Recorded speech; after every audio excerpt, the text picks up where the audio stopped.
everyone, I'm Grace. Before I show you how to express tenses in Chinese, I want to clarify some concepts first. Trust me, if you have these concepts, it will help you learn Chinese much faster. Let's go!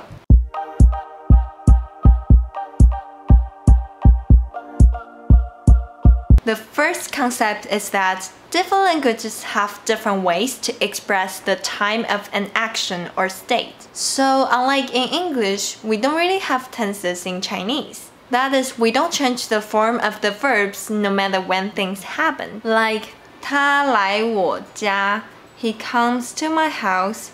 他昨天来我家, he came to my house yesterday.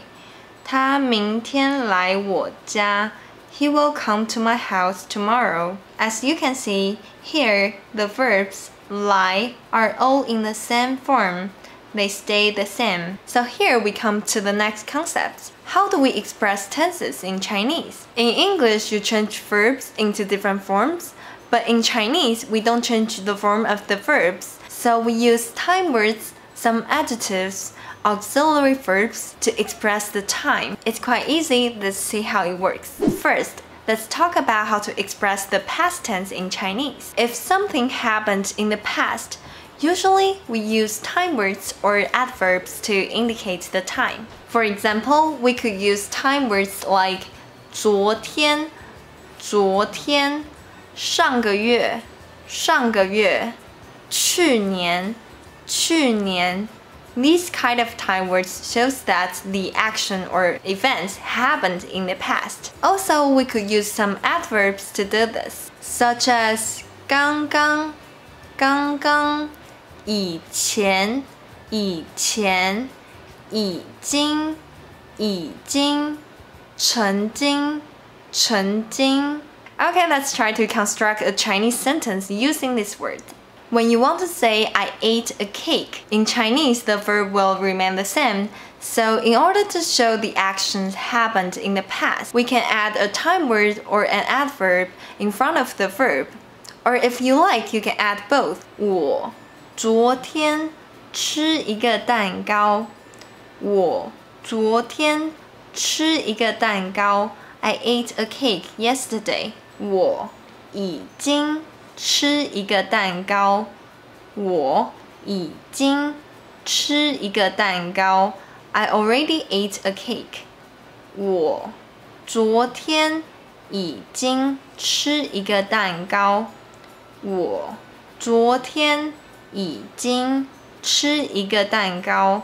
I already ate a cake yesterday. Because the forms of verbs in Chinese won't change, you can add the time words or adverbs to indicate that things have happened in the past. Next, if an action or an event is ongoing, you can use the adverbs 正在, 正在, or 在, 在. For example, he reads a book in Chinese is 他看书. 他看书. But if you want to say he is reading a book, you just add 正在 or 在 before the verb. 他正在看书. 他正在看书 or 他在看书. 他在看书. Using 正在 or 在 indicates that the action is ongoing. Next, let's learn how to express the future tense in Chinese. It's the same as in the past tense. You can use time words or adverbs, but the difference is that we also use many auxiliary verbs to express the future tense. They function like will in English. They are also added before a verb. Let me give you 3 auxiliary verbs that are commonly used in expressing the future tense. 要, 会, 打算. 要, 会, 打算. 要 means to want to be going to. For example, 我要写一篇文章. 我要写一篇文章.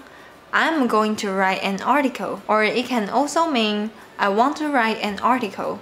Next one, 会. When using 会 as an auxiliary, it means will. For example, 我会去学校。我会去学校。I will go to school. The last one, 打算。打算 means to be planning to. For instance, 我打算辞职。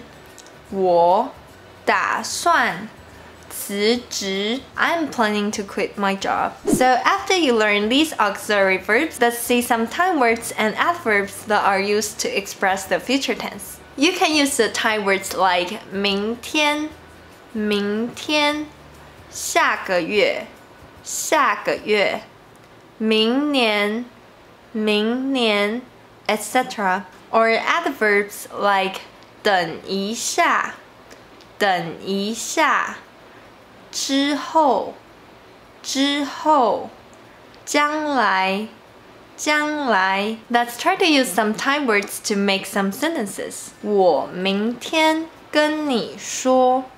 我明天跟你说。I will tell you tomorrow. 明天 is the time words tomorrow.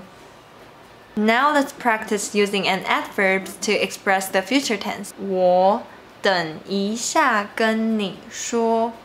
我等一下跟你说。I will tell you later.